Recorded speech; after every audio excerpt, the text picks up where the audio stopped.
Bonsoir à tous et bienvenue dans le MAG, un MAG consacré ce soir à l'Europe et plus précisément à l'un de ses fondateurs, Jean Monnet.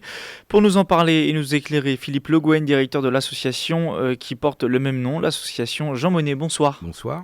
Jean Monnet est né le 9 novembre 1888 à Cognac.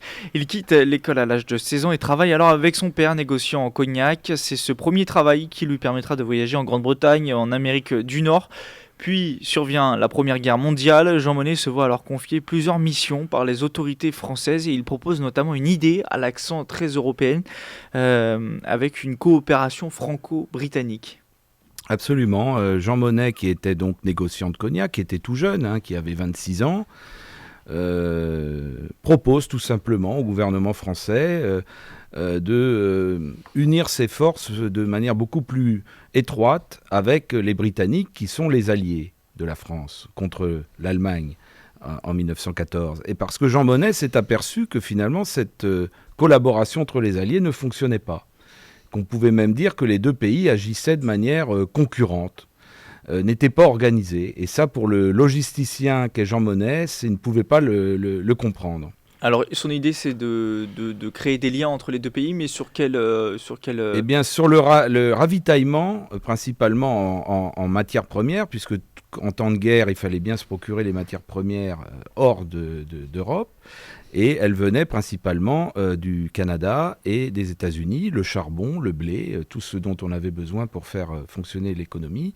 Et eh bien, il a proposé de créer un pool commun d'approvisionnement, c'est-à-dire de se déplacer à Londres et de travailler directement avec les Anglais, de créer une équipe franco-britannique. C'était très innovant à l'époque, en 1914, et c'est quelque chose qui a finalement fonctionné tout au long de la guerre. Alors ce lien-là entre la France et la Grande-Bretagne, c'est ce qui va l'occuper pendant toute la Première Guerre mondiale ? Voilà, ça l'occupe toute la Première Guerre mondiale. Et au-delà des matières premières, ça permet l'approvisionnement aussi des renforts, une fois que les Américains sont entrés dans le conflit, de sécuriser aussi les convois, vous savez, qui étaient souvent attaqués par les U-boats, par les sous-marins allemands.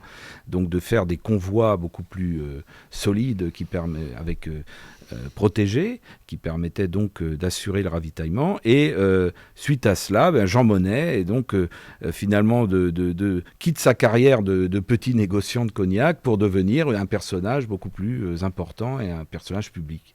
Une fois la Première Guerre mondiale terminée, il accède au poste de la toute jeune Société des Nations Unies. Il en sera le premier directeur, on va dire. La SDN, c'est le numéro 2. Le numéro 2. Voilà. Et la SDN d'aujourd'hui, c'est l'ONU. C'est l'ONU. C'est l'ONU la SDN de l'époque, c'est l'ONU d'aujourd'hui. C'était une organisation qui avait été créée en parallèle du traité de Versailles en 1919, en espérant éviter de nouveaux conflits. Vous savez, le plus jamais ça, la der des der, comme on avait dit à la Première Guerre mondiale. Voilà, ce qui malheureusement n'a pas marché. Il quitte la Société des Nations en 1923 et commence alors pour lui une vie de globe-trotteur de la finance internationale. Il ira un peu partout dans le monde et notamment en Chine.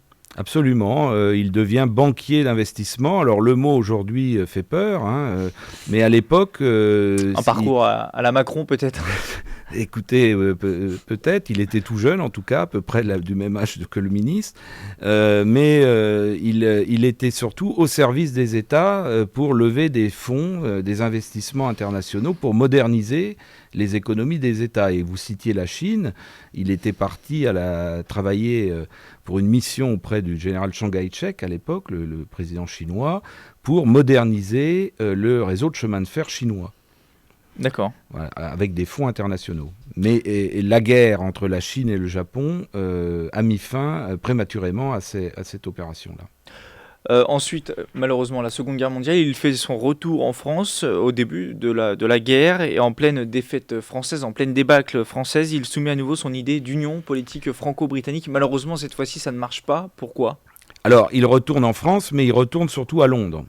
Puisque il se dit à la Deuxième Guerre mondiale, je vais faire la même chose que ce que je faisais à la Première Guerre, donc organiser à nouveau avec les Anglais la base arrière, si vous voulez. Mais évidemment, ça ne se passe pas de la même manière. La France est envahie par les nazis et il propose quelque chose de très, très audacieux, l'union franco-britannique pour résister, avec ce qui reste de la France et de l'armée française, Encore pour plus résister. poussé, encore plus poussé que lors de la Première Guerre mondiale. Ah oui, il propose carrément une union, le temps de la guerre, mais en tout cas un seul pays, un seul drapeau, un seul commandement, un seul gouvernement, un seul parlement. Donc c'est assez audacieux.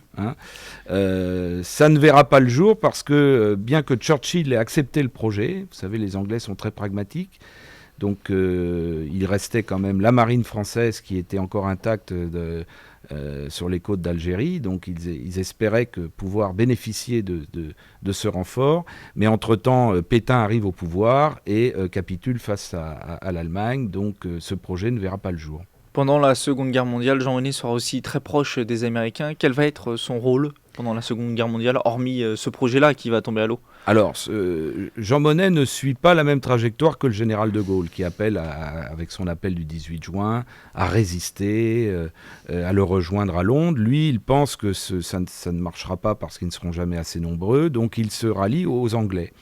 Et Churchill lui donne un passeport britannique et l'envoie comme émissaire auprès de Roosevelt, parce qu'il connaît bien le monde américain économique, pour favoriser l'achat et la livraison d'armes auprès des Américains qui ne voulaient pas être impliqués dans ce conflit à l'époque.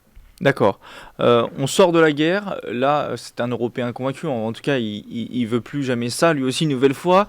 Et pour cela, c'est son ministre, Robert Schuman, qui va lui souffler l'idée, un autre père fondateur de l'Europe, le projet de communauté européenne du charbon et de l'acier entre la France et l'Allemagne. On est alors en 1950 et c'est finalement, on va dire aujourd'hui, le premier pas vers l'Europe que l'on connaît aujourd'hui.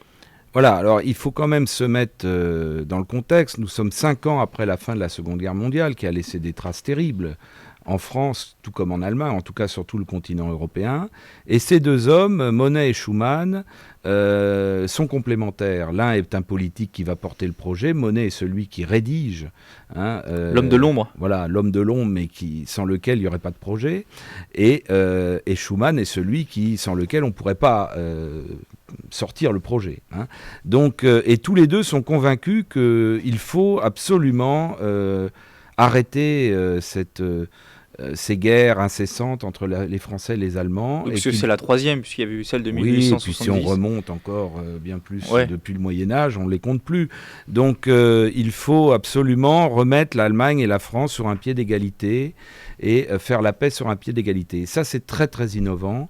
Ça n'existe d'ailleurs, à ma connaissance, nulle part dans l'histoire de l'humanité. On n'a jamais terminé un conflit en disant aux vaincus, finalement, partageons en commun notre puissance, le charbon et l'acier qui à l'époque étaient l'énergie et la matière première pour faire les armes, mettons-les en commun sous le commandement d'une autorité indépendante supranationale. Vous voyez, le projet est très très audacieux. Alors la CECA rentre en vigueur en 1951 avec l'Allemagne, l'Italie, la Belgique, les Pays-Bas, le Luxembourg et donc la France.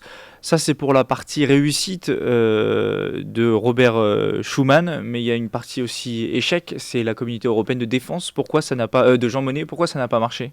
Écoutez, en effet, Jean Monnet décide de ne pas s'arrêter là parce qu'il voyait bien que le charbon et l'acier, c'était un premier pas, mais qu'il fallait aussi intégrer de manière beaucoup plus importante un certain nombre de domaines pour éviter tout risque de conflits nouveaux.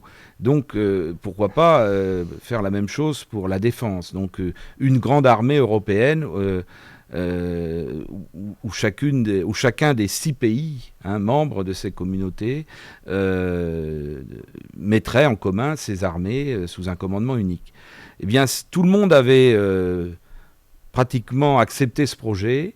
Mais le Parlement français, à l'époque, ne l'a pas validé. Alors que c'est un Français qui porte le projet, ce sont les Français qui... Oui, mais vous savez, en France, les cicatrices étaient encore très importantes.